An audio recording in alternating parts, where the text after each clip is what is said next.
Today we're taking what used to be a boring alien skull head and amping it up to a whole different level by adding flashing orange eyes, battle damage, and it looks like it came out of some sort of off-world dig. Interested? Here we go! I really like how this turned out. It's kind of like a Predator trophy. So in that way, it already qualifies as a fairly decent build. But I really want to take this to the next step. I want to battle wear it. I want it to look like it's been in some combat. So not only is it a trophy, some alien race goes and uses in combat, either amongst themselves or when they go to another world. Scary, but let's see what we can do with it. I'm taking equal parts of a brownish, orangish, burnt sienna in yellow to kind of make a worn skull look. And I've got some towels ready to go, so we're just going to kind of hit some arcs here, give it a shot, and see what we think. We're going to probably take most of it off, age it out a little bit with a little bit of detail. Yeah, actually that's turning out pretty good. It's better to start out light than too strong. Get in the crevices there. I want to make it not look like it's been forced. So almost splotching it on and then rubbing most of it off. And this is probably going to take several rounds of doing this to try to get it. Trying to stay away from the teeth. I want the teeth to kind of shine with the metal. Focus primarily on the bone and the curves. Pat it like that. Don't want brush strokes. Don't want to look like it's been forced. So I'll do a little bit more of this and then come back and show you what the first round looks like. With a combination of what, almost like stippling and then taking some wet paper towels, kind of splotching it up, you get a pretty impressive aged effect. Comments below whether you liked the polished skull look, like almost like a bleached skull, or do you like this more realistic, hey, this thing was found in the dirt or some sort of archaeological dig look. I'd be really interested to see what people think. So we're going to let this guy dry overnight and then we'll go back to it. Sometimes I have to put a project away for a while before I come up with the solution. And this is one of those projects. So you can see that I've already got one of the eyes in, or one of the lights in. And I'm just using one of these little LED tea lights. I expanded the hole a bit, and then I came up with a hodgepodge of tools. I've got a little LED scope here that I'm using the flashlight for to get in here. And then I've super glued all these pieces because this one spins around a little bit. So this guy doesn't spin around anymore because I super glued it all in place. Just because I was having problems putting in with my little rig. Now, this is just a cable tie that I've taped on to, and I'm going to maneuver it into the hole like this. And hopefully line it up just like that. And now I take a screwdriver, go back into this hole here, and try to push it in to the hole. And this is a lot easier on this one than it was on the last one. Get the light on there, see if I got it. Yeah, amazing. Now it's very loose in there.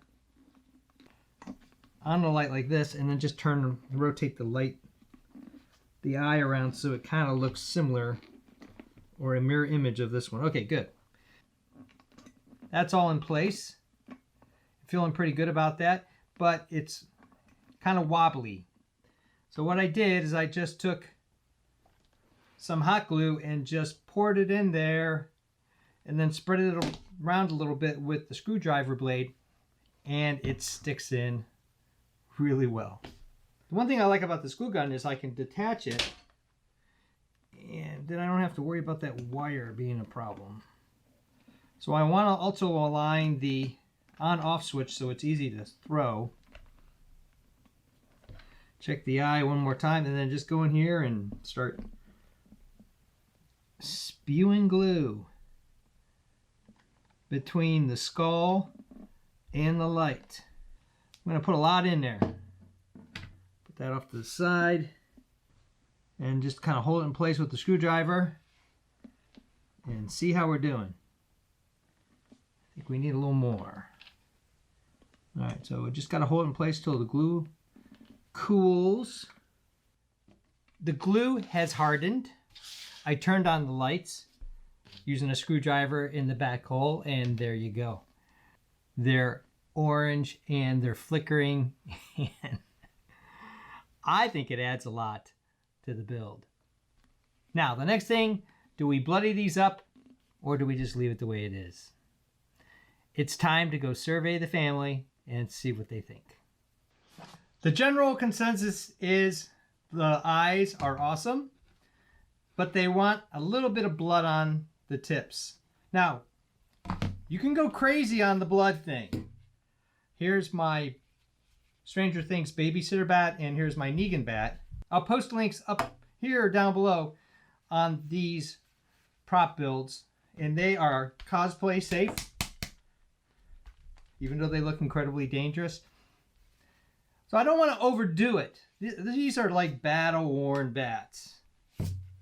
I want to just do a little bit on there, maybe a little bit of a stray bit on here.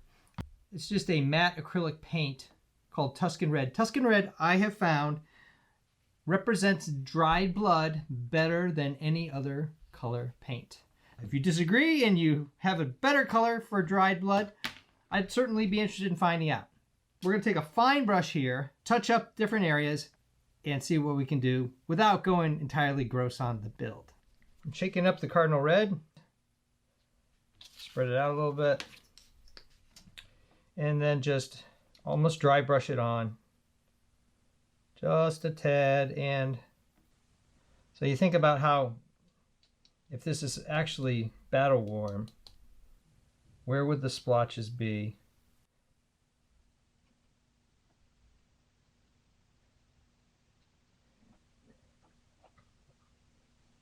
Maybe some of the oddest places you could think of. And I'm just rubbing a lot of it off. Doesn't take much. Probably about 50% to 75% of the paint that you put on a prop like this, you'll probably take off. Maybe just a little stray run here and there. Break it up a little bit. There. What do you think? Was it worth doing? Appreciate your comments below, whether you like the original clean version or this weathered skull version with the eyes, or this bloodied battle-worn version. We'll let that dry, and maybe a little bit on his teeth.